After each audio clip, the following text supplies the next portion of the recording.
महाराज का है तो हमें मनुष्य का शरीर उस प्रभु की कृपा से मिला हुआ है। ये दिन प्रतिदिन पुराना हो रहा है। देखो जब पुराना जो कपड़ा हो जाता है ना, बैठने से भी फट जाता है, ठीक है। साड़ी पुरानी कोई भी है तो फट जाता है। तो ये हमारा जो शरीर है, शरीर रूपी चादर है, दिन प्रतिदिन पुरानी हो रही है। इससे हमें लाभ लेना है। जब तक ठीक है, सत्संग करो, भजन सिमरन करो, प्रभु के गुणगान करो, सेवा सिमरन करो।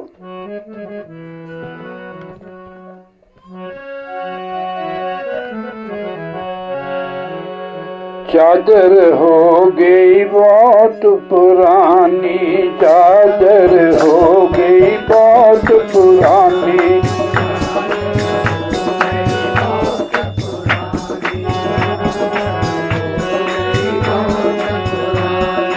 अब तो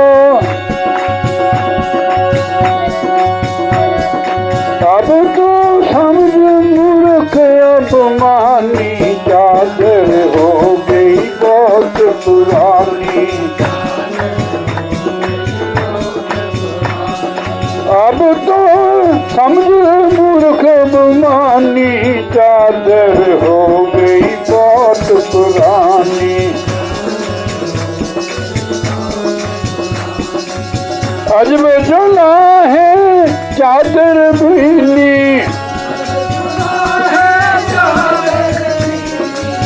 अजब जला है चादर भीनी, सूत कर्म की तानी, चादर हो गई बहुत पुरानी, चादर अजब जला है चादर भीनी।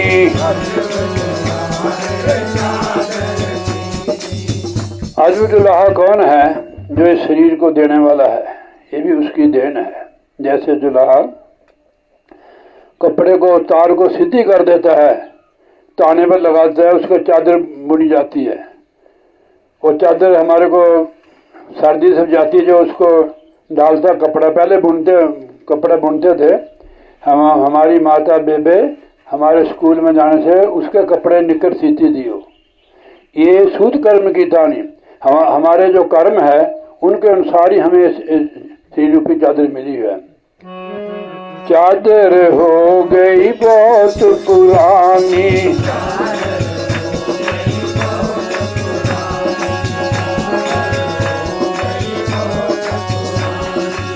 अजब जुला है चादर भीनी,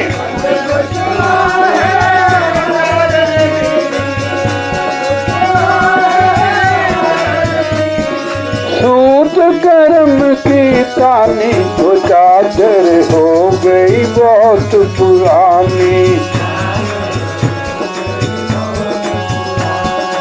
अब तो समझ मूर्ख अभिमानी।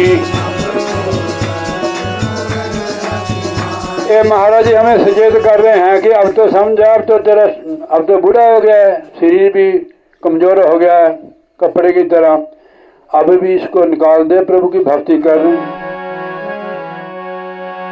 सुरत निरत का ताना दीना, सुरत निरत का ताना दीना, तब सबके मन मानी, वो चादर हो गई बहुत पुरानी। सोच इसको सोच समझ बुद्धि दिए महाराज ने, इसलिए ये जो मनुष्य का शरीर है ये सबको प्रिय लगता है, देवताओं को भी। सुर दुर्लभ सदग्रंथन गावा, इसको समझे। सुरत निरत का भरना दीना,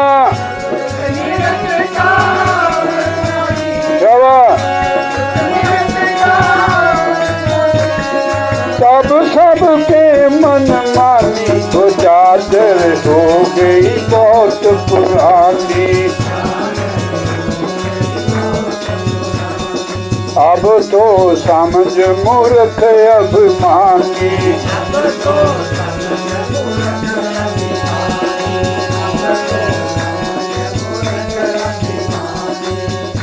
अब जिसको इसकी कदर नहीं है उसको मूर्ख कहा गया है, अभिमानी, कि अब तो समझा, अब तो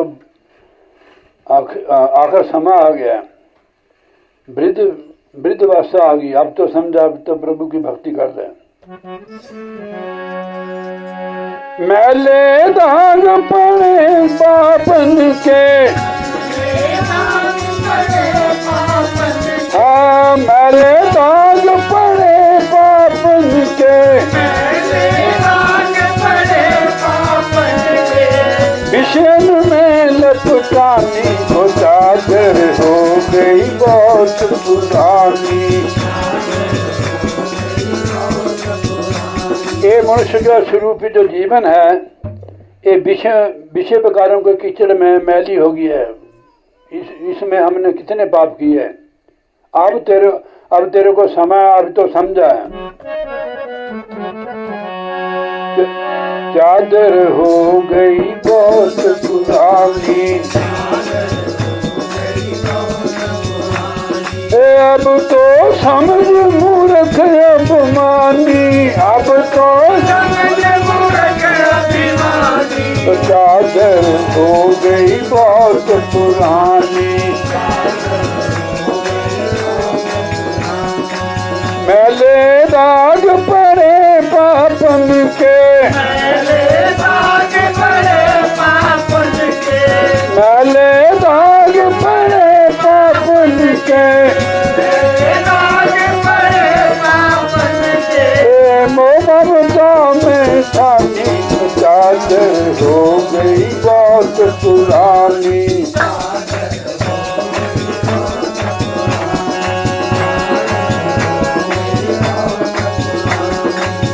और जीवन में हमने पाप किए हैं, हमारा जीवन रूपी मनुष्य रूपी चादर पापों से गुनाह से मैली होगी है। कैसे साफ होगी? बारी कर्म से नहीं, कर्मकांड से नहीं। ज्ञान का साबुन लगा कर दो हे नाम का साबुन लगा कर दो,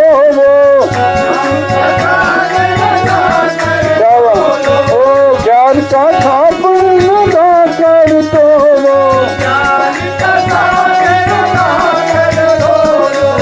सत्संगत के पानी को चादर हो गई बहुत पुरानी। अब तो समझ मूर्ख अभिमानी।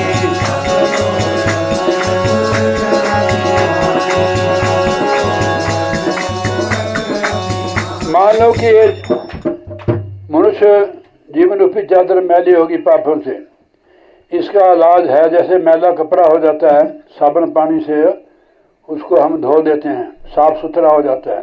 अगर ज़्यादा मैला है तो और साबुन लगा के, कालर होते हैं ना हमारे काफ, मैले हो जाते हैं यहाँ से मुंडी के पास से, उसको दोबारा साबुन लगा के बुरश मार के उसको बिल्कुल ठीक कर देते हैं। अभी भी जो जीवन में पाप किए हैं अब धुल सकते हैं वो। ज्ञान का साबुन, एक कोई ऐरा गहरा नथु खैरे की बाणी नहीं, सदगुरु की भी शब्द की है। ज्ञान का साबुन लगाकर तो वो सत्संगत के पानी। अब उन्होंने इसमें रख दिया कि आप अपना बचाव कर सकते हो, अपने इस मैली चादर को आप धो सकते हो। सत्संग के पानी और नाम के साबुन लगाओ। ज्ञान का साबुन लगा कर दो,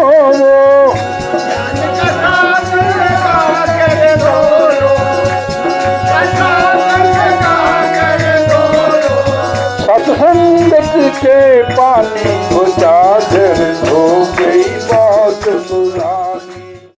गुरुदेवो महेश्वरा, गुरु साक्षात परब्रह्म तस्मै श्री गुरुवे नमः। गुरु जी के सिमरन मात्र से नाशित विघ्न अनंत, ताते सर्व आरंभ में ध्यावत है मुनि संत, जही खोजत ब्रह्मा थके सुर नर मुनि अरु देवा। कहे कबीर सुन साधवा, कर सतगुरु की सेवा। सब धरती कागज करूं लेखनी बन राय, सात समुद्र मसी करूं तो भी गुरु गुण लिखा न जाए। गुरु जी को सिर पर रखिए चलिए आज्ञा माही, कहत कबीर तिस दास को तीन लोक डर नाही। बोलिए जयकारा, बोल श्री गुरु महाराज जी की जय। जो मैं शब्द बोल रहा हूं ये कबीर साहब जी महाराज का है।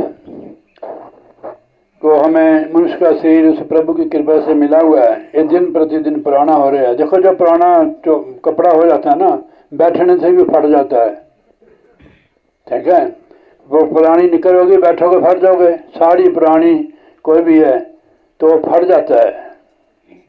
तो ये हमारा जो शरीर है, शरीर रूपी चादर है, दिन प्रतिदिन पुरानी हो रही है। इससे हमें लाभ लेना है। जब तक ठीक है, सत्संग करो, भजन सिमरन करो, प्रभु के गुणगान करो, सेवा सिमरन करो।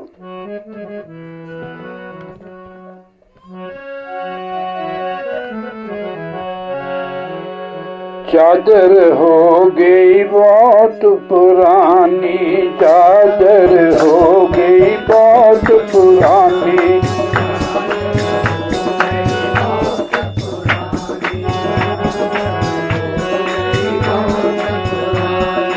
अब तो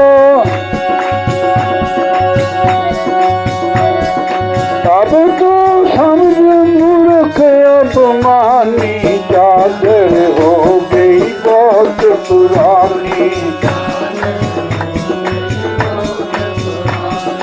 अब तो समझ मूर्ख अपमानी, चादर हो गई बहुत पुरानी।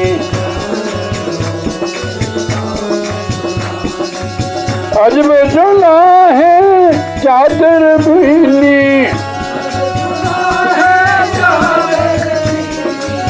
अजब चला है चादर भीनी। सूत कर्म की तानी, चादर हो गई बहुत पुरानी। चादर अजब चला है चादर भीनी।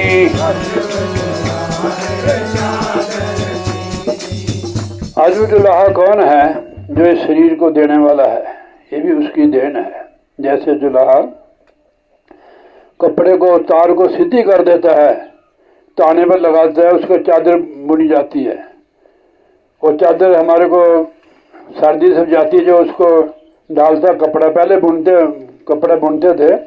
हमारी माता बेबे हमारे स्कूल में जाने से उसके कपड़े निकर सीती थी। ये सूद कर्म की तानी, हमारे जो कर्म है उनके अनुसार ही हमें श्री रूपी चादर मिली है।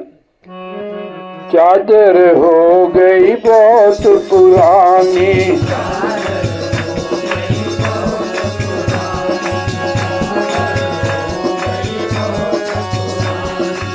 अजब चला है चादर भीनी।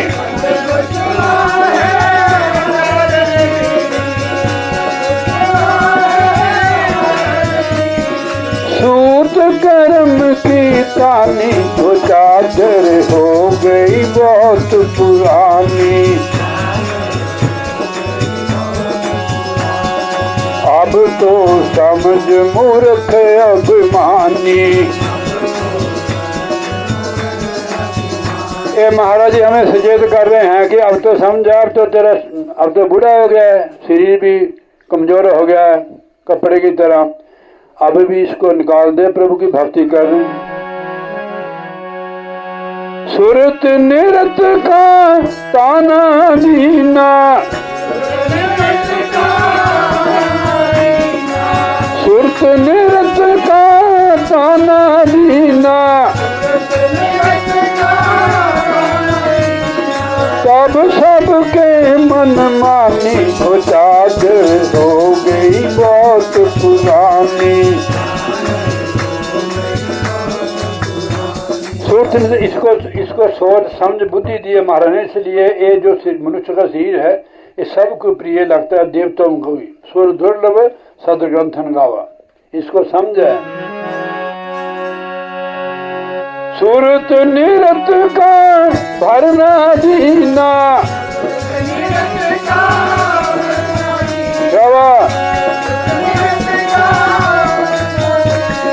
तब सबके मन मानी वो चादर हो गई बहुत पुरानी। अब तो समझ मूर्ख अभिमानी,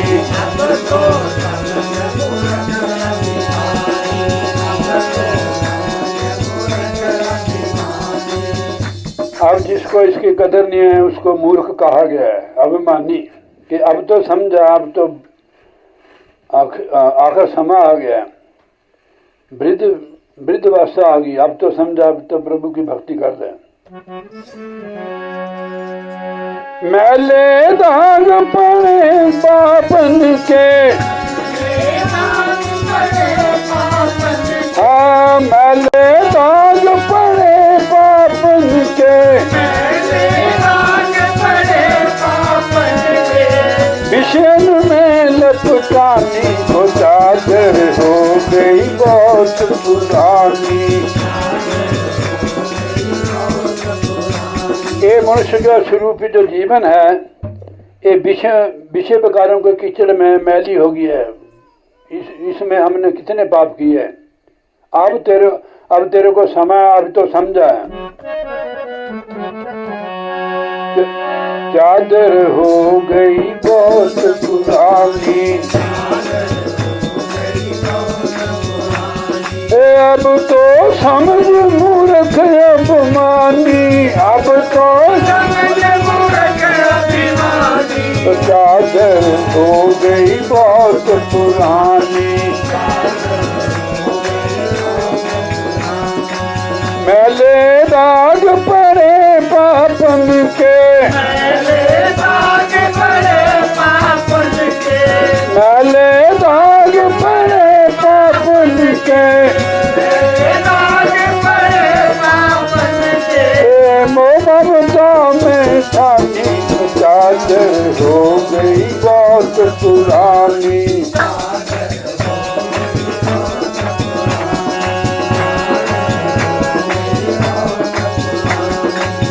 और जीवन में हमने पाप किए हैं, हमारा जीवन रूपी मनुष्य रूपी चादर पापों से गुनाह से मैली होगी है। कैसे साफ होगी?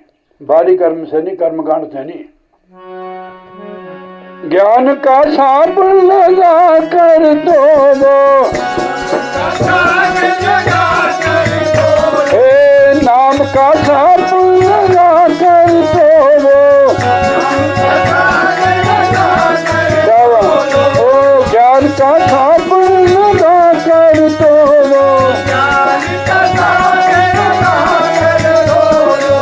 सत्संगत के पानी वो चादर हो गई बहुत पुरानी। अब तो समझ मूर्ख अभिमानी,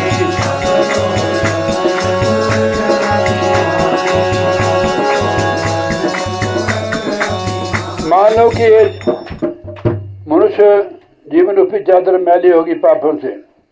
इसका इलाज है, जैसे मैला कपड़ा हो जाता है साबुन पानी से उसको हम धो देते हैं, साफ सुथरा हो जाता है।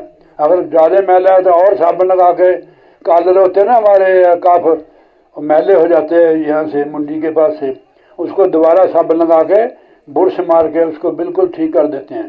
अभी भी जो जीवन में पाप किए हैं अब धुल सकते हैं। वो ज्ञान का साबुन, एक कोई ऐरा गहरा नथु खैरे की बाणी नहीं, सदगुरु की भी शब्द की है। ज्ञान का साबुन लगाकर तो वो सत्संगत के पानी। अब उन्होंने इसमें रख दिया कि आप अपना बचाव कर सकते हो, अपने इस मैली चादर को आप धो सकते हो। सत्संग कि पानी और नाम के साबुन लगाओ। ज्ञान का साबुन लगा कर धोवो,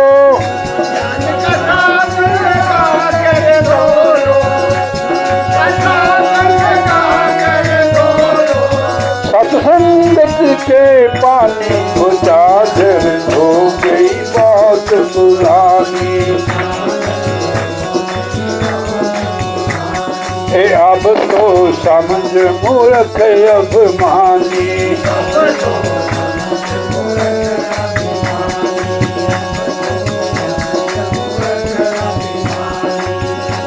खराब अब हो गई सारी, खराब हो गई सारी,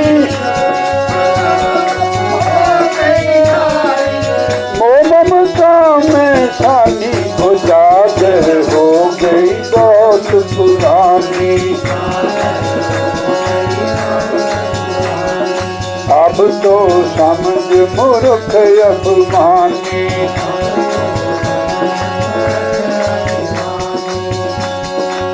ऐसी औरत उम्र गवाई, हाँ ऐसी औरत उम्र गवाई,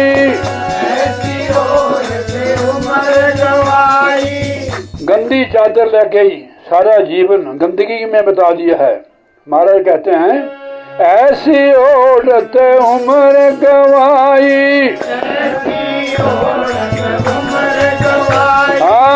ऐसी औरत भली बुरी नहीं जानी, वो चादर हो गई बहुत पुरानी। अब तो समझ मूर्ख अभिमानी,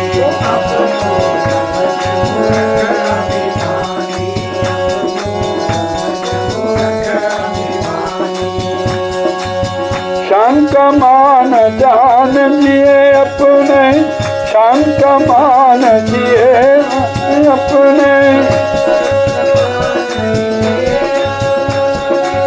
ये बस तू है बिगानी, वो चादर हो गई चादर। जो बेगानी वस्तु है वो तो एक दिन भाई ले जाएगा। कुछ दिन के लिए हमें शरीर मिला हुआ है, इसे पूरा लाभ उठाओ। चलो हमने पहले नहीं किया, सारी उम्र गुजारी, जो हमारे पास समय है वो प्रभु की भक्ति में लगाओ, फिर माल की दरगाह में मुंह दिखाने के लायक हो जाओगे। नहीं तो जो पापों में गंदे, देखो हमारे पैर कीचड़ से अगर गंदे हो तो हम पहले बाहर धो कर आते हैं, तो हम अंदर जाते हैं। अब अभी साफ सुथरी, अब तो हमारे पास समय है, इस जीवन जो जन्म की मैली चादर आप इसको धो सकते हैं नाम की कमाई से और महापुरुषों की संगत से, साफ सुथरी हो जाएगी। देखो गंदे कपड़े वाला कोई आपके साथ बैठ जाए, आपका दम घुट जाता है। गंदगी को कोई भी अच्छा नहीं समझता है, इसलिए एक तो शरीर की गंदगी है, एक मन की गंदगी है, इसको साफ करना। जैसे शरीर की गंदगी को साफ करते हैं, इसके मन की गंदगी को साफ करना है। हमारा जो शरीर है, कपड़ा है, तो साबुन पानी से धुल जाता है। मन जो है, जो जन्म जन्मों का पापों से लथपथ है, गंदा हुआ है, ये कैसे धुलेगा? महाराज सुखमनी साहब में फरमा रहे हैं, भरिए हाथ पैर तन दे, पानी धोते उतरे खे, खे कहते धूड़, पानी धोते उतरे खे।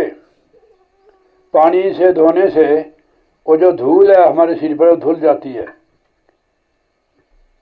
तो मूत पलीती कपड़ होए, वो साबन लिए धोए, मन मत पापा के संग और तोपे नामे के संग। कपड़ा भी गंदगी के साथ लिबड़ा हो, गंदा हो, साबन पानी से धुल जाता है। ये जो मन है नाम की कमाई से धुलेगा। हमारे अंदर विकारों की लहरें चल रही हैं, राग द्वेष ईर्ष्या है, हम इतनी हालत हमारी खराब होगी, मानसिक जो अवस्था है, किसी को खाते नहीं देख सकते, किसी को पैर नहीं दे सकते, ये मानसिक बीमारी है। ऐसी रूह कभी परमात्मा से मिल नहीं हो सकता, उसका आधार ही नहीं हो सकता है अगर वो सत्संग में ना जाए, सतगुरु की शरण ना जाए। मन की जो मैल है ये भजन बंदगी से दूर होगी। अब कपड़े की मैल तो हमें नजर आती है, सबको आती है, मेरे को भी आती है, आपको भी आती है। मन की मैल हर किसी को नजर नहीं आती है। जो अभ्यास करते हैं उनको मन की मैल का पता रहता है कि मेरे मन का रुख किस तरफ है। मेरे मन में सुने ले यार, सुन लो गुरु जी, परे जाके सुन लो किस तरफ है। मेरे मन में कौन सी चीज चल रही है, अच्छे बुरे विचार चल रहे हैं, तो उन विचारों को आप भजन व्यास से ही दूर कर सकते हो। आपने देखा पुराने जमाने में टेप रिकॉर्ड होती थी, कैसेट वाली। अगर हमने दूसरी भरनी होती तो उसमें एक स्विच होता था, ऐसे दबा देते थे, जो नई है उसमें आ जाती थी, जो पुरानी तो वाश हो जाती थी। ऐसी ये चीज है हमारी। इसके लिए हमें व्यास कर, हम तो तरीका बता देते हैं, युक्ति, काम आपने करना है, ठीक है। नहीं आप हमारे से पूछ सकते हो कि हमारे हम रोज भजन में बैठते हैं, ऐसी बनती नहीं बात। देखो हर चीज को समय लगता है। देखो मक्की बीजी हुई है, 3 महीने के बाद इसकी फल की प्राप्ति होती है। जब मक्की पक जाती है हम घर में उसको काट बाट के दाने निकाल कर उसका आटा पिसा लेते हैं, 3 महीने लगते हैं ना। जगह उसी दिन बीज दो, उसी दिन आपको मक्की मिल जाएगी, नहीं। ऐसे ही चीज है, रोजाना अभ्यास करने से हमारी सुरती, हमारा मन अंदर की ओर चलेगा। अब हमारा जो मन है ये बाहर की ओर है, संसारी की ओर। जहां भी जाता है संसार के बाल बच्चों तक सीमित है, मित्र दोस्तों तक, पदार्थों तक, भोगों की तरफ जाता है। ये गंदगी तो है सारी, इसको अंतर्मुख करना हमने, हम वो युक्ति आप लोगों को बताते हैं संत महापुरुष। इसकी कोई फीस नहीं है, छोटे बड़े का भी सवाल नहीं है, पढ़ा लिखा है अनपढ़ का भी कोई सवाल नहीं है। महाराज ने गुरबाणी में फरमाया, जो प्राणी गोविंद त्याए, पढ़िया अनपढ़िया परमगत पाए। जाति पाति का भी कोई इसमें नहीं है, हम सभी परमात्मा की संतान है। देखो कबीर साहब ने लिखा, आपने सुना होगा, अब्बल अल्लाह नूर उपाया, कुदरत दे सब बंदे, एक नूर से सब जग उपजा, कौन कौन भले कौन मंदे। हम एक ही पिता की संतान है। गुरु साहब भी लिखते 10वें पातशाही, एक पिता एक के हम बालक, हमारा एक ही पिता, हम एक ही संतान है। ये चीजें जब तक हमारे अंदर से नहीं निकलती है, गंदगी है, परमात्मा से मिल नहीं हो सकता है। हमें सबको ही 5 तत्व का शरीर मिला हुआ है, किस लिए मिला हुआ है? ये सदगुरु महाराज 5वें पातशाही बताते हैं, भई प्राप्त मानक देवरिया, गोविंद मिलन की यही तेरी बरिया। ये मनुष्य का शरीर प्रभु के मिलाप के लिए हमें दिया हुआ है। गोविंद मिलन की यही तेरी बरिया, अवर काज तेरे कितने काम, मिल साध संगत भज केवल नाम। नाम की कमाई, संगत करो, अपने दुनियावी कमों से कुछ ऐसे हमने समय निकाला हुआ है, संगत करो। संगत ऐसे जैसे हम कोई पौधा लगा देते हैं तो पानी के बिना मुरझा जाता है, तो पानी देने से वो मुरझाया जो होया जो पौधा है, आप सुबह उसको देखेंगे वो हरा भरा हो जाता है। ऐसे लुटका होता है ना तो सीधा हो जाता है। ये जो सत्संग है इससे भजन सिमरन करने का बल मिलता है, परमात्मा के मिलने का शौक पैदा होता है, और इसमें पुण्य भी बनते बेशुमार। महापुरुषों का वचन है, संत मिलन को जाइए, तज माया अभिमान, जेते जेते भक्तों सौ यज्ञ समान। ये तीर्थ है, किसी भी घर में महापुरुषों का सत्संग लगता है सतगुरु महाराज का, जहाँ वहाँ चल के हम जाते हैं। संत मिलन को जाइए, तज माया अभिमान, जेते जेते भक्तों सौ यज्ञ समान। जितने कदम हम चल के आते हैं, एक कदम का 100 में जब का पुण्य फल मिलता है। मैं आपको प्रमाण देता इस पर, कई लोग मानते नहीं कि ऐसे कैसे हो सकता है। संत मिलन को जाइए, तज माया अभिमान, जेते जेते भक्तों सौ यज्ञ समान। अब महाभारत का तो आपको पता है, द्वापर युग में महाभारत हुआ। क्यों हुआ हो? क्यों हुआ हो? उसमें लालच था राजपाट का, है एक परिवार तो चाचता है कि दे बस अभिमान लालच मोह। धृष्टराज जो थे ना कौरवों के पिता अंधे थे, उनको पुत्र के मोह ने मार लिया। देखो अगर मोह नहीं करते तो दोनों पार्टी सुखी रहती, दोनों ही पार्टी दुखी रही है। उनके साथ भगवान थे तो इसलिए वो सुरक्षित रहे हैं और हर हालत में वो सुखी रहे हैं। जिनके साथ भगवान है, सदगुरु गुरु है, वो कहीं भी है, चाहे गरीबी में अमीरी में कैसी बस है, वो सुखी रहते हैं। लालच बस महाभारत का युद्ध हुआ, सबसे बड़ा युद्ध वो था जिसको वर्ल्ड कहते हैं, वर्ल्ड वार। वो वर्ल्ड वार था, उसमें 18 खिसौनी सेनाएं मर गई। एक खिसौनी सेना कितनी होती है, जैसे रास्ते में कुआं हो, उनकी धूल से भर जाए एक खिसौनी होती है। अब तो हमारे भारत में इतनी नहीं है, जब उस समय बहुत जनता थी। ऐसे ने परमात्मा बैलेंस बनाते हैं, ठीक है नहीं। जब ज़्यादा हो जाता है ना फिर बराबर कर देते हैं, जब पार होता है। जितने हम पाप करते हैं वो धरती माता पर पार होता है और समाज में दुनिया में प्रदूषण फैल जाता है। लोग जितने भी लोग हैं सारे सबका मन अपसेट हो जाता है, धर्म भी नहीं रहता है जीव को, लालची स्वार्थी ऐसे हो जाते। तब भगवान का अवतार होता है, फिर वो बैलेंस बनाते हैं। जैसे कोई हम चीज़ लेते हैं ना, उसमें जो गला सड़ा है उसको निकाल देते हैं, कूड़े करकट को, फिर गले सड़े को भगवान वो प्रभु निकाल देते हैं, भक्तों की रक्षा करते हैं, संतों महापुरुषों की। तो ऐसे भगवान है। तो लालच से हुआ महाभारत का युद्ध। तो इसी लालच से हुआ वो। ये ऐसे हमारे परिवार में है, पड़ोस में है, आपस में है। ये हमारी कमजोरी है कि हम क्यों ईर्ष्या करते हैं, क्यों दूसरे की बुराई करते हैं। ये हमारी कमी है, इससे हमें लाभ नहीं हो रहा है, हमारा नुकसान हो रहा है। ये चीज़ के लिए हम भजन करते हैं। जैसे भजन करते हैं, ये चीज़ें हमारे अंदर से निकल जाती हैं। हमारे अंदर बहुत अच्छे गुण पैदा होते हैं कि हमारे अंदर समानता आ जाती हैं। हम अपने सारे संसार को परमात्मा अपना ही समझते हैं। देखो पहले जो बोला है कि हमारा एक ही पिता है, एक ही हम संतान है, ये अवस्था है। जब तक ऐसा नहीं है, जब तक परमात्मा से मिल नहीं सकते, बंदा कभी सुखी नहीं हो सकता। तो महाराज ने इसका जवाब दिया कबीर साहब जी ने, सिमरन से सुख होता है, सिमरन से दुख जाए, कहे कबीर सिमरन किए साईं में समाए। यानी वो समानता, ये वास्ता सिमरन करने से होगी हमारे अंदर की। हमारे को किसी से जैलसी ना हो, ईर्ष्या ना हो, हम किसी को देखकर दुखी ना हो, तो दूसरों की सहायता करें, प्रेम से रहे, निष्काम निस्वार्थ से रहे। ये तब हमारी अवस्था बनेगी। फिर तो परिवार समाज में भी बढ़िया माहौल हो जाएगा। अब तो परिवार का माहौल भी बिगड़ा हुआ है, संस्था का भी बिगड़ा हुआ है। जितनी भी संस्था है ना, तो उनमें भी ऐसे होते हैं जो स्वार्थी लालची।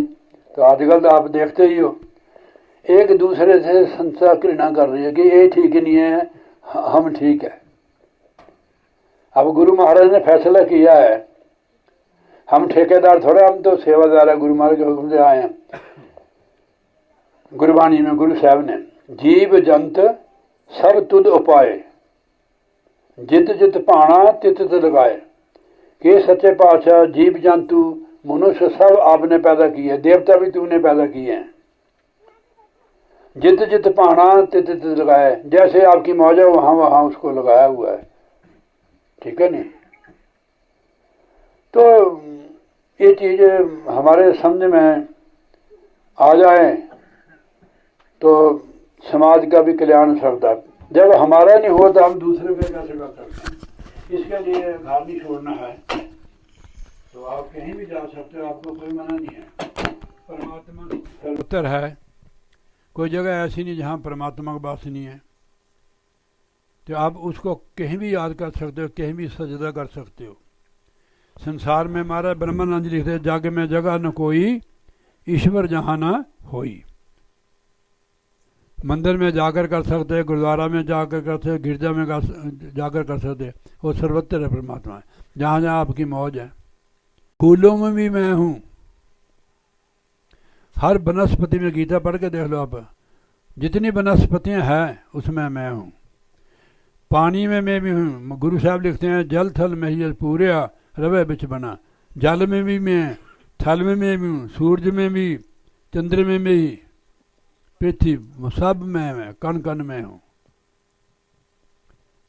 अब ऐसा तब समझेंगे हम जब हमारी अवस्था बन जाएगी। देखो हर चीज़ क्लास, जो क्लास होती है ना उसमें मेहनत करनी पड़ती है तब क्लास बनती है। जैसे बच्चे हमारे पढ़ते हैं 10वीं में, वो पूरे मेहनत करते हैं, दिन रात लगा देते हैं, तो 11वीं 12वीं +2 में BA में PhD करके फर्स्ट क्लास हो जाते हैं। तो ये भजन से बनेगी क्लास। हर चीज़ बना के बनती है। चाहे होटल पर लो, जो आप होटल पर लोगे वो भी बनी हुई है, तो आपकी जेब में जो पैसा है वो आपकी कमाई है, कमाई से ही मिलेगी वो चीज़। अब अभ्यास करो, आधे घंटे से शुरू कर दो, भजन जरूर करो, खाली सत्संग सुनने से थोड़ा तरोगे। यदा एक सुझाव है कि आप ऐसे करो तो आपको ऐसे हो जाओगे, तो भजन में जरूर बैठो। हमारी अवस्था भजन से बनेगी। जैसे भोजन करने से भूख मिट जाती है, ऐसे भजन करने से हमारी अवस्था बनेगी। हमारे अंदर समानता आएगी, भाईचारा हो गया, अपनापन आएगा, हम सबसे प्यार करेंगे। तो अब मैं थोड़ी बाणी ले लेता हूँ। क्या, कौन सा है?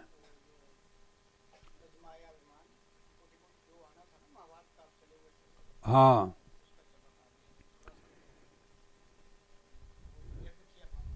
हाँ ठीक है। हाँ मैं कह रहे थे भी संत मिलन को जाइए, तज माया अभिमान, जेते जेते भगतरु सो सो यज्ञ समान। महाभारत के युद्ध में 18 कशोनी सेना मौत के घाट उतर गई, खून की नदियाँ यानी दरियाई बह गए, कितनी लड़कियां विधवा हुईं, कितने बच्चे मरे, और पाप हुआ उसमें। कराया किसने? हो भगवान ने, भगवान कृष्ण ने कराया, ऐसे लिखा हुआ है। उन्होंने रात को सपने आने महाराज युधिष्ठिर को, कहते महाराज जी भी ऐसे तो हम हमारे को तंग करते हैं रूहें। उसने कहा महाराज हम तो मानते नहीं थे, आपने कराया ये। कहने फिर मैं आपको इसका निवारण बताता हूँ। भगवान श्री कृष्ण जी, भगवान श्री कृष्ण की महायोगेश्वर हुए हो। एक योगी होते हैं, एक महायोगेश्वर होते हैं। अभी मैं सुन रहा था किसी महापुरुष का सत्संग, आप जब आज्ञा चक्र में प्रवेश कर दोगे, ज्योति के दर्शन शुरू कर दोगे, तो आप यहाँ बैठे देख सकते हो दूसरे को। ऐसे ही वो अंतर्यामी थे, उनमें इतनी समर्थ थी। आपने देखा उनका कृष्णा। तो ये आगे का मार्ग है संतों का, बहुत दूर का, सचखंड का। तो उन्होंने कहा भी आप अश्वमेध यज्ञ करो। भगवान कृष्ण ने उनको सुझाव दिया कि आप अश्वमेध यज्ञ करो। आपको मैं सराहना दूं और बाबू को सराहना दे लो, इनको दो, बैठे ले लो, नीचे ले लो, नहीं ले लो नीचे, देखो मैंने रखा हुआ है। ब्राह्मण गरीब गुरु पे, इस पर बैठ जाओ। हाँ जी, सारे भोजन कर दे। ये जो घंटा लगा हुआ है, जब 3 घंटे अपने आप खड़क जाएंगे, बच जाएंगे, आप पाप मुक्त हो जाओगे। उन्होंने उसमें, मैंने कबीर मंसूर में पढ़ा है कि करोड़ों ही खा गए, बीच साधु भी थे। घंटा नहीं बजा। थोड़ा ध्यान देना इस पर। उन महापुरुषों की कितनी ऊंची सोच थी। आज देखो जाति पाति को मजहब में जी फंसा हुआ है। भगवान को भी सिखाया भोजन, वो मौजूदा थे उस वेले, फिर भी नहीं घंटा बजा। हालांकि भगवान बजा सकते थे। एक सपच ऋषि थे, छोटी जाति के थे वो, पर वो ब्रह्म ज्ञानी थे। महाराज ने कहा यहाँ से इतनी दूर जंगल में सपच ऋषि है एक ब्रह्म ज्ञानी, जब तक वो भोजन नहीं करेंगे आप पाप मुक्त नहीं होंगे। बताओ, करोड़ों खा गए। ब्रह्म ज्ञानी को बहुत पदवी दी है महाराज ने। ब्रह्म ज्ञानी आप परमेश्वर, परमेश्वर का रूप होता है वो, ब्रह्म का रूप ही होता है ब्रह्म ज्ञानी। इतनी बड़ी मनुष्य शरीर में ही हो, परमात्मा जैसा होता है। देखो महाराज ने गुरबाणी में भी लिखा है, हर का सेवक हरि जेहा भेद न जाने मानस दया। अब भीम को भेजा जी उन्होंने, ये क्या करते थे, भीम को भेजा। भीम के अंदर अभिमान भी तो है। देखो हमारे को जाति का अभिमान होता है, रूप का होता है, बल का होता है, धन का होता है, विद्या का होता है। जाति के तो पक्का ही होता है, आप तो देखते ही हैं। तो जब तक अभिमान है, हमारे किए हुए कर्म सारे निष्फल होंगे। गुरु साहब लिखते हैं, तीर्थ व्रत अरुदान कर मन में करे गुमान, नानक न फल जाता ज्यों कुंचर स्नान। अभिमान है, आप कुछ भी करते, यज्ञ करते, तब पूजा पाठ करते हैं, अभिमान है, सारा नष्ट हो जाएगा। जैसे हाथी स्नान करता है, बाद में मिट्टी फेंक लेता है, ऐसे अभिमानी जीव का कोई फल नहीं लगता है, पुण्य नष्ट हो जाते हैं। भीम के अंदर अहंकार था। उसने कहा बाबा जी हमारे पन आ रहा है, उधर आना। उन्होंने देख लिया कि इसके अंदर अभिमान है। वो कहते हैं भी मैं 100 अश्वमेध जाके पुण्य फल की दक्षिणा लेता हूँ तब खाना खाता हूँ। 100 अश्वमेध जाग का पुण्य फल की दक्षिणा लेता हूँ तब खाना खाता हूँ। उन्हें अंदर ही कहा कि देखो साधु बिगड़ा हुआ साधु, हमारे से एक नहीं होता, इसको 100 यज्ञ मांगता है। वो अंतर्जामी थे, ब्रह्म ज्ञानी थे। उसने कहा भी मैं चलता हूँ तेरे साथ, बे मेरी माला जो है सिमनी इसको उतार दे, मैं अंदर से अपने झोला लेकर आता हूँ। पता नहीं 10,000 ऐरापत हाथी का बल था भीम में, ऐसे बताते हैं। 10,000 ऐरापत हाथी का बल। वो स्वामी जी की संतों की सिमरनी नहीं उसके उतरी कीली से। कीली होती है ना पुराने ज़माने में, अब तो दूसरी हुक्कें आ गई हैं, पहले कीली होती थी। उसने क्या लिया भाई, उसको गर्मी पड़ गई भीम को। उसने क्या लिया भाई मेरी सिमरनी, कहने ये तो उतरी नहीं है, कहने भाग जा फिर यहाँ से। चुटकी भाग गए हो। हमारे तुम्हारे में जो कला होती है, देवताओं में कला होती है, हमारे में होती है परमेश्वर की दी हुई कला है। हमारे घर में जो बिजली है पावर हाउस की है, ठीक है नहीं, ऐसे थोड़ा आती है। चाहे बैरिंग कराई हुई है, पीछे से नहीं है तो यहाँ घर में कैसे आएगी। हमारे तुम्हारे में हम है ही परमात्मा की संतान है। हमारे अंदर जो कला है ये परमेश्वर प्रभु की दी हुई है। भीम तो चल गया। उसने कहा ऐसे होगा भाई, वो समझ गया भाई इसने गड़बड़ की होगी कोई। फिर द्रौपदी ने कहा कि मैं जाती हूँ महाराज आकर आपके आगे। उन्हें दास दासी साथ ले नंगे पैरी गई हो हसनपुर से, दंड प्रणाम किया। उन्होंने कहा सुखी बाप बेटा, कैसे आए बेटा। कहनी महाराज जी भी आप कृपा करो, आप दयालु हो कि हसनपुर में अश्वमेध यज्ञ है, आप कृपा करो, आप हमें कृतार्थ करो। उसने कहा बेटा हमारी शर्त है कि मैं जिसके घर भोजन करता हूँ 100 अश्वमेध यज्ञ का पुण्य फल की दक्षिणा लेता हूँ। उसने कहा ठीक है महाराज जी, वे मंजूर है। उसने कहा भी कैसे। कहने मैं हसनपुर से आई हूँ नंगे पैरी आपके दर्शनों के लिए, आपको ले जाने के लिए। आप महापुरुषों का वचन है, संत मिलन को जाइए तज माया अभिमान, जेते जेते पकतरूँ 100 यज्ञ समान। अब मेरी अकाउंट कर लो आप, मैंने आपको 100 संकल्प कर दिया। बाबा जी ने थैला चक्या नाल चले गए। देखो ये प्रमाण है इसका। तो भोजन बनाने में बहुत होशियार थी वो।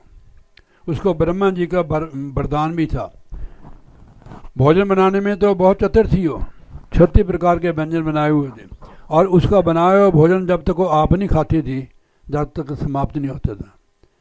आजकल देखो ये सब द्रौपदियाँ हैं, इनको नमस्कार है। हाले एक दो बंदे रहते हो, पहले सब्जी ख़त्म हो जाती है।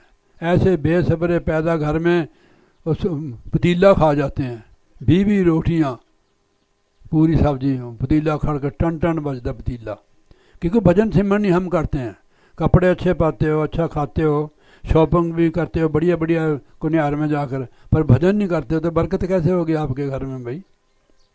देखो सिमरन करोगे संगत जी, महाराज ने लिखा कि प्रभ के सिमरन रिद्ध सिद्ध नौ निध। अगर सिमरन की कमाई करोगे, पकाते समय भी, बनाते समय भी अगर सिमरन करोगे तो भोजन में रस पड़ जाएगा, अमृत हो जाएगा, घर में बरकत होगी। इतना पक बनाओगे जितने मर्जी खा जाओगे।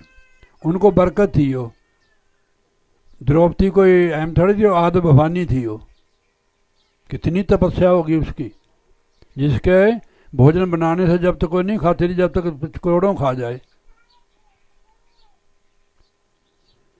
वो ब्रह्म ज्ञानी थे, उनको स्वाद से क्या मतलब था। उसने देखा भी इतने इधर देखेंगे, उसने ऐसे किया, ऐसे बना दिया। द्रौपदी ने उसे बोल के तो नहीं गया, मन में गया देखो नीच है इसको, वही काम इसने किया।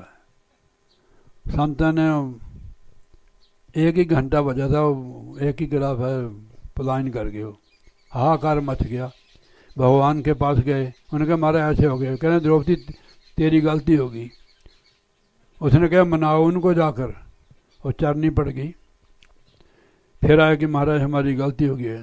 फिर भोजन कराया, फिर 3 घंटे बजे पाप मुक्त हो गए। फिर उनको कहा भी ये ऐसा देखो, इतने बड़े बड़े विद्वान आए, इनको कैसे उपाधि दी इन्हें भगवान ने। कहने चलो जमुना में। रात का समय था, जोतें जगा दी। जो बंदे खड़े थे ना ऐसे लाइन पर, कोई गधे जमुना में पानी में, कोई गधे, कोई कुत्ते, कोई लूम्बड़, सारे एक वही जो संत था वही एक आदमी नजर आता था। कहने इसलिए इसको पदवी दी है संत की, इसकी महिमा हुई है। आपने सब ने खाया है, करोड़ों ने, घंटा नहीं बजा। तो इसके खाने से 3 घंटे बज गए। एक के खाने से कितनी 18 कशौनी सेने मारी उन्होंने। वो सारा पाप उसके भोजन करने से ही नष्ट हो गया। जो नाम की कमाई करने वाले संत पूर्ण, उनके आने से महाराज ने लिखा हुआ है 4थी पासे गुरु रामदास जी ने, भवन भवन पवित्र होए सब जहाँ साधु चरण धरीजे। वो घर पवित्र हो जाता है जहाँ साधु नाम जपने वाला गुरु भक्त जिसके घर में चरण रख दो तो घर भी पवित्र हो जाता है। तो महाराज ने यहाँ कृपा की इतनी साल बाद, ठीक है नहीं। हमारा तुम्हारा रिश्ता रूहानी है, आप हमारे गुरु भाई है। तो हमें बहुत खुशी मिलती है कि अब मैं अकेला नहीं आता हूँ, गुरु महाराज हमारे साथ होते हैं। हमारी दुनियावी रिश्तेदारी तो है नहीं। आप लोग कितना प्यार, कितना सत्कार देते हो, ये गुरु की कृपा से ही है। तो इसलिए ये तो होगी बात, संत मिलन को जाइए तज माया अभिमान, जेते जेते भगतरू 100 यज्ञ समान। भाई जी हरदेई बेटा, जो हूँ तू आनंद से रह रही है ना, तेरे को पुराना भी बहुत बढ़िया मिले। 70-80 हज़ार इनकी पेंशन है, तेरे को कोई कमी नहीं है, कोई भी कमी नहीं है। सोने के बर्तनों में खाना खाती है। ये पिछले पुण्य आपके। अब जो आप कमा रहे हैं, देखो सत्संग में आए हैं, आपको भी काम है, मैंने पता है, एक इन्होंने काम लगाया हुआ। कितने पुण्य बने आपसे, धी से आई आप हैं दो। हाँ अच्छा, हाँ जी। तो कितने पुण्य बने आपके। अब एक कमाई है, पिछले तो खा रहे ही दूँ, आगे के लिए बनाने पड़ेंगे। किसान एक फसल बीजता है और दूसरी की तैयारी करता है। क्यों करता है? उसको पता कि 6 महीने चलेंगे, अगर आगे नहीं बीजे तो भूखे मरेंगे। गुरु साहब गुरुबाणी में फरमाते हैं, जिनी मगर बीज रलाया। मगर मैंने जिसने बीज बो दिया। और लहसुन बिच बसाख, गेहूँ बीजते हैं ना बसाख महीने में कटती है वो। लहसुन बिच बसाख, जिन्हें सुत्या समा गवाया उड़ान फिरन खाक। जिन्हें मनुष्य जन्म जाके भक्ति सेवा सिमन किया उस किसान की तरह है, वो बैसाख महीने में बढ़ता है, उसका घर भर जाता है। कुछ खाने के लिए रख देते हैं, कुछ आड़ती के पास बेच के अपना और काम कर लेते हैं। जो मनुष्य जन्म में खा पी के सोए रहते हैं पशुओं की तरह, वो ही रोएंगे। अब जाग जो, तो कबीर साहब जी ने लिखा है, यही तेरी अवसर, अवसर मैंने अवसर, यही तेरी बार, घट पीतर तू देख विचार, कहे कबीर जित के हार बहुविधि के हो पुकार कर। अंदर दी ओर चलो, बारी मुखी ना हो।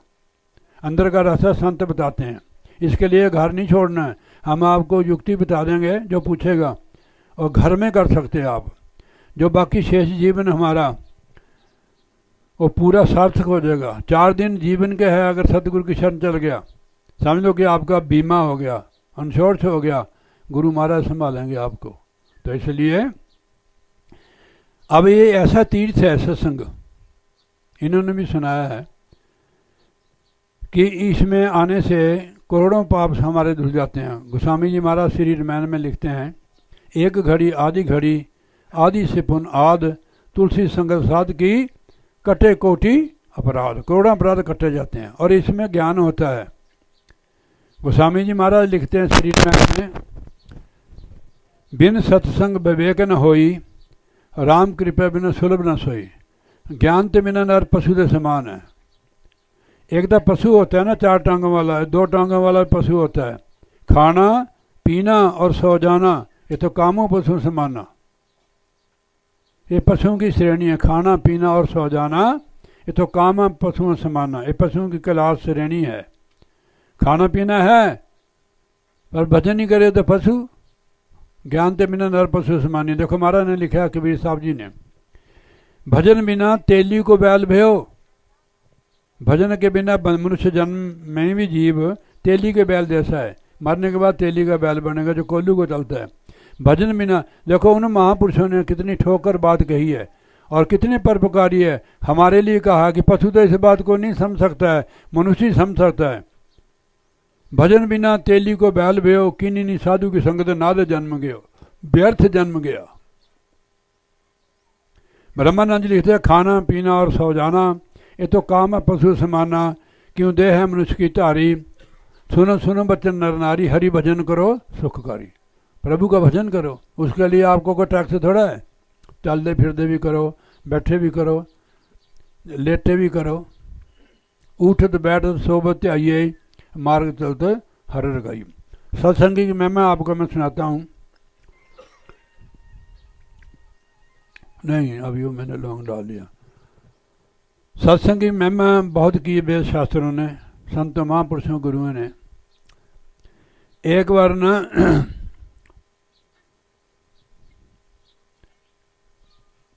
वशिष्ठ जी को बुलाया। वशिष्ठ जी कौन थे? ब्रह्म ज्ञानी थे, भगवान श्री रामचंद्र के गुरु से। उनको बुलाया विश्वामित्र जी ने। विश्वामित्र क्षत्रिय थे, रिद्धि सिद्धि ने बहुत थी उनके गए, उन्होंने उनको 1000 वर्ष की तपस्या का फल दिया। जैसे हमारे घर में कोई आए, कुछ ना कुछ दे ही देते हैं, ठीक है नहीं, होने से चलो प्रसाद ही दे दो भाई, ठीक है ना, जलेबियाँ का प्रसाद और किसी चीज़ का। तो फिर उन्होंने कहा वशिष्ठ जी ने कि आप भी जरूर हमारे आश्रम में आना। उन्होंने उनकी सेवा की। कोई ना दे दो,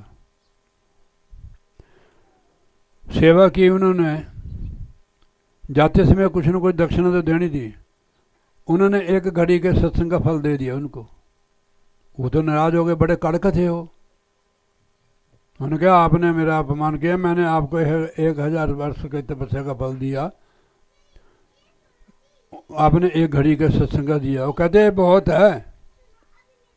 देखो लिखा है, 1 घड़ी आदि से पुन आद, तुलसी संगत साध की कटे कोटि अपराध।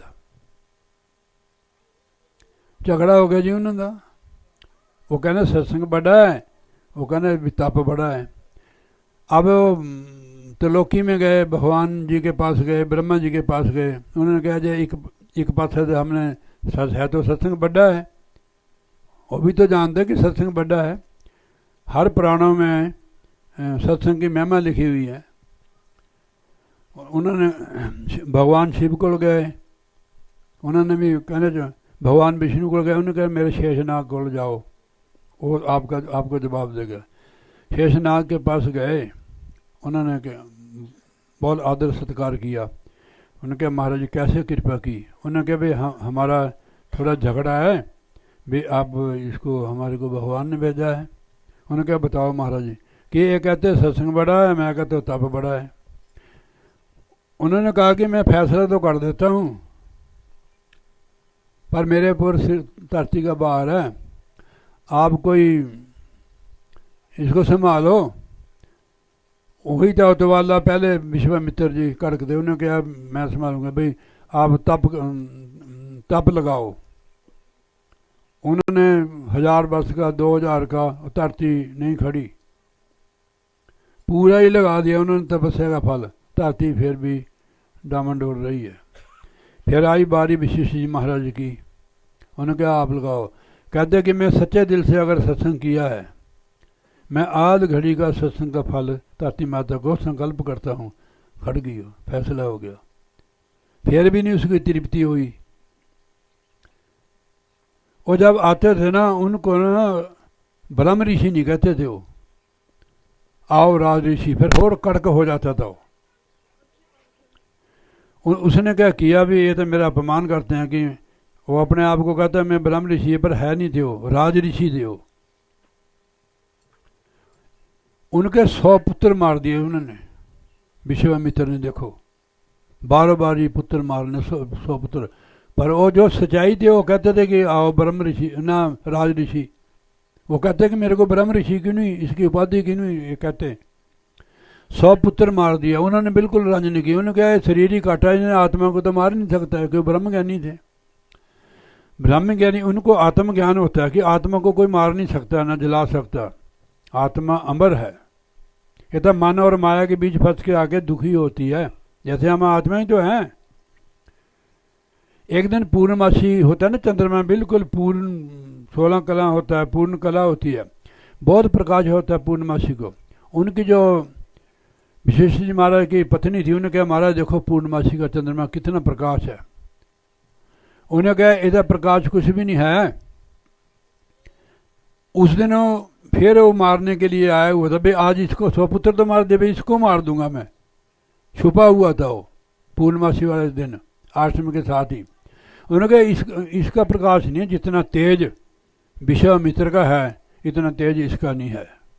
उसने देखो इतनी बात सही, उसके अंदर बीज पड़ गया। उन्होंने कहा मैं तो बहुत जुल्म किया, इसके 100 पुत्र मार दे, आज मैं इसको मारने के लिए आए, फिर भी इसके मन में किरनानी है, मेरे प्रति किरनानी है, कोई मैल नहीं है। मेरी ही सिफत कर रहे हैं कि पूर्णमासी का चंद्रमा क्या है, जो तेज उनका प्रकाश है।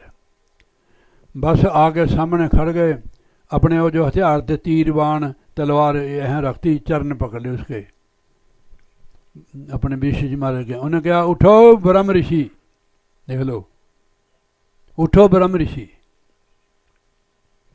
कर दिया ना ब्रह्म ऋषि। क्यों बने, पहले क्यों नहीं बने ना, इतनी रीति उन्हें अपनी स्वर्ग की रचना कर दी थी, इतनी ताकत थी उसमें, पर ब्रह्म ऋषि नहीं बन सके। हो उस ब्रह्म ज्ञानी ने उसको बना दिया आशीर्वाद से, उठो ब्रह्म ऋषि, कि उसने अभिमान को छोड़ दिया, तब ब्रह्म ऋषि बन गए। ऐसा हमारा हाल है। जब तक इस चीज़ को नहीं, हम ईगो को नहीं छोड़ेंगे, जब तक हम अंदर दाखिल नहीं हो सकते हैं।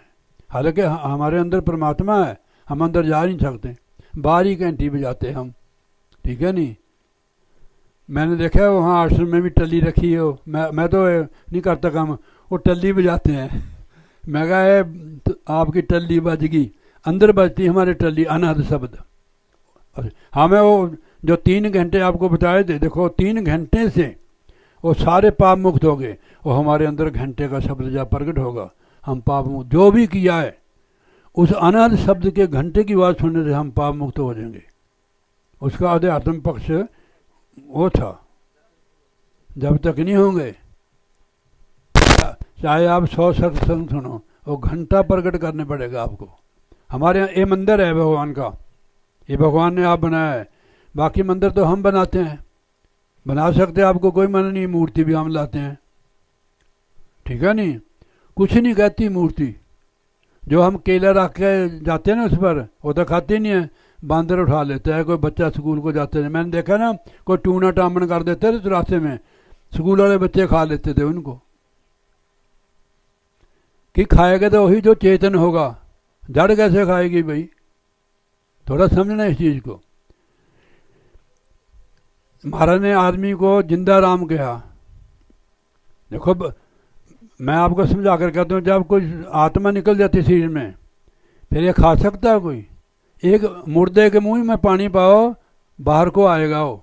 खाने वाला अंदर है, खुशबू लेने वाला भी अंदर है। कितने इंतजाम है। जो हम खाना खाते हैं इसमें 5 प्राण हैं। देखो हम सांस लेते हैं ना, ऑक्सीजन आती है, इससे प्राण जागृत रहते हैं, ताज़ा रहते हैं। फिर जो खाना खाते हैं आप तो अंदर फेंक लेते हैं जो मर्जी आए। गुस्सा नहीं करिए यार मेरी बात का। तो अंदर 5 प्राण हैं, जो एक अंदर को भोजन लाता है, फिर एक वो हजम करता है, एक फिर समान नाड़ियों को खुराक देता है, एक मलमूत्र बाहर त्यागता है। ये किसका इंतजाम है? परमात्मा का। हाँ जी, प्राण भी परमात्मा है। जो प्राण में प्राण है वो परमात्मा की दी हुई शक्ति है। तो ये चीज़ें सारी ये मंदिर है भगवान का। महाराज ने लिखा गुरबाणी में, हर मंदिर ये शरीर है, 11 रत्न प्रकट होए। ये हरि का मंदिर है। इसके देखो मंदिर में अगर दर्शन करने हैं ना मूर्ति के, तो अंदर जाना पड़ता है। ऐसे होता है ना, एक आगे एक पीछे होता है, जिसमें गुमटी कड़ी होती है, उसमें घंटा लगा होता है आगे, उसको घंटा बजाते हैं तो अंदर तब दर्शन होते हैं। ऐसे ये चीज़ है। प्रैक्टिकल युक्ति देते हैं संत, आप कोई भी ले सकता है। हमारे को हुक्म गुरु महाराजा, घंटे की आवाज़ से ही खत्म हो जाएंगे पाप, आत्मा हल्की हो जाएगी।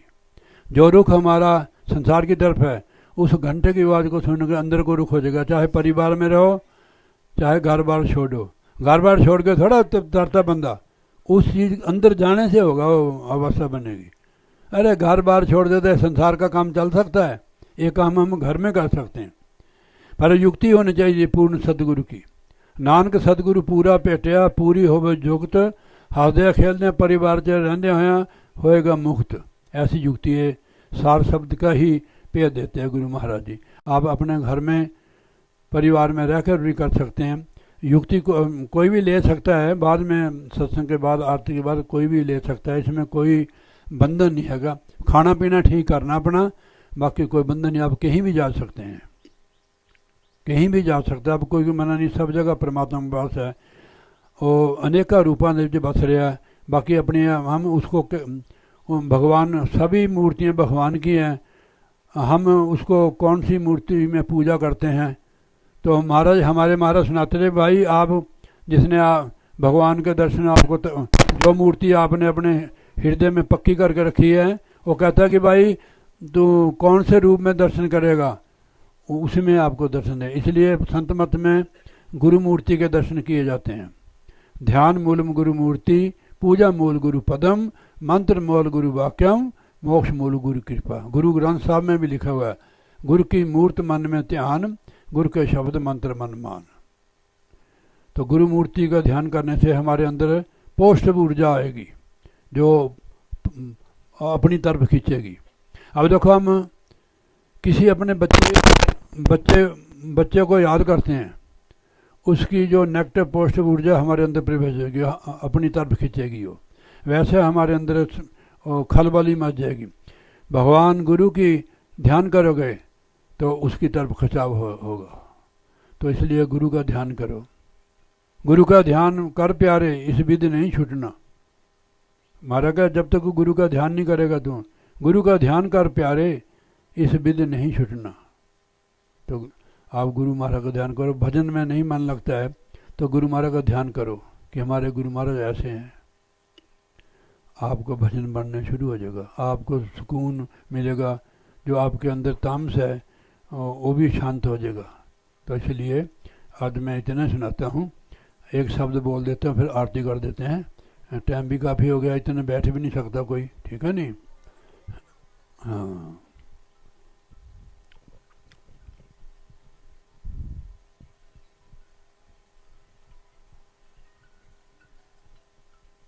या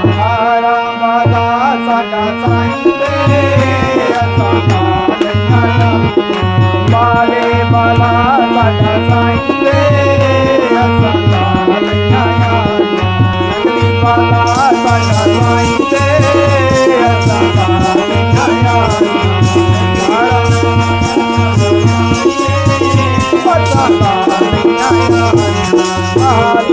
यारियां जग लोने यारियां लालियां यारियां जग लोने यारियां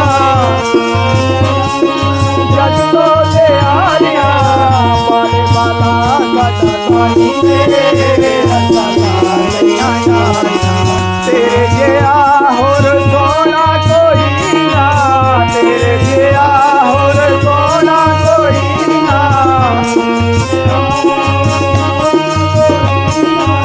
सोना कोई ना जमा सोना कोई ना सोना कोई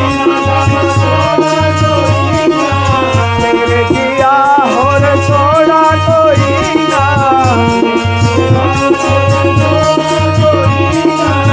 एक बारी साढ़े घर आई ते असां नाल आया एक बारी साढ़े घर आई ते असां नाल आया एक बारी साढ़े घर आई ते असां नाल आया नगली बाला साडा साईं वे असां नाल आया बाले बाला साडा साईं वे असां नाल आया लालियां यारियां जग लोने यारियां लालियां यारियां जग लोने यारियां लालियां यारियां जग लोने यारियां बाले बाला साडा साईं वे असां नाल आया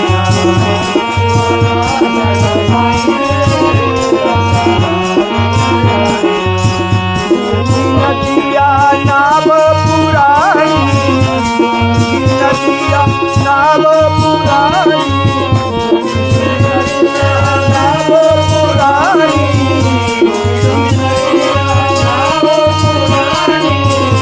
आगे पार आई रे असां नाल आया आगे पार आई रे असां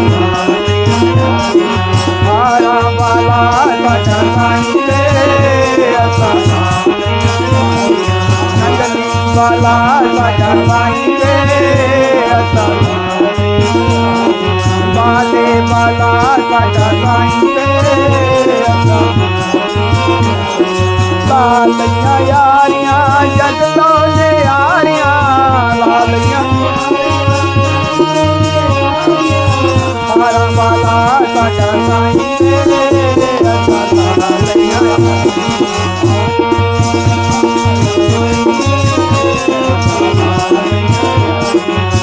तेरी मेरी प्रीत पुरानी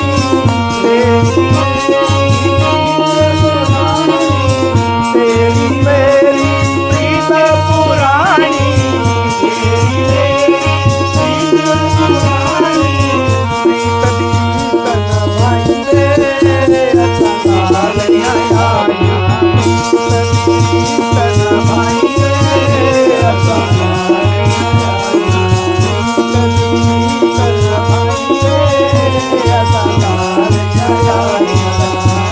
बाला साडा साईं वे असां लालियां यारियां जग लोने यारियां लालियां लालियां यारियां जग लोने यारियां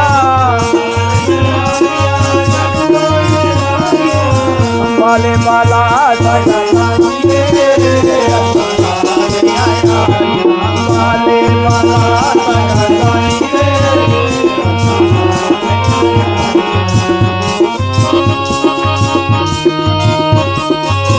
नाल संगता दर तेरे आया दर तेरे आया संगता दर तेरे आया संगता दर तेरे आया क्षमा दर तेरे आया दर तेरे